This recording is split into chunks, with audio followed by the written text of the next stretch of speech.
To Look at Two by Robert Lee Frost. Love and forgetting might have carried them a little further up the mountainside with nights and near, but not much further up. They must have halted soon in any case with thoughts of a path back. How rough it was with rock and washout, and unsafe in darkness, when they were halted by a tumbled wall with barbed wire binding.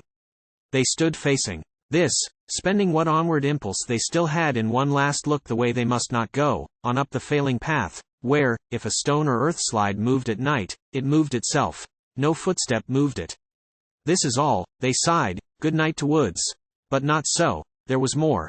A doe from round a spruce stood looking at them across the wall, as near the wall as they. She saw them in their field, they her in hers. The difficulty of seeing what stood still, like some up-ended boulder split in two, was in her clouded eyes. They saw no fear there. She seemed to think that too thus they were safe. Then, as if they were something that, though strange, she could not trouble her mind with too long, she sighed and passed unscared along the wall. This, then, is all. What more is there to ask?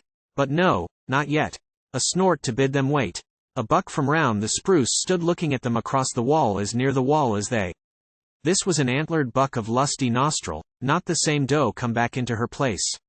He viewed them quizzically with jerks of head, as if to ask, why don't you make some motion? Or give some sign of life? Because you can't. I doubt if you're as living as you look. Thus till he had them almost feeling dared to stretch a proffering hand and a spell breaking. Then he too passed unscared along the wall. Two had seen too, whichever side you spoke from.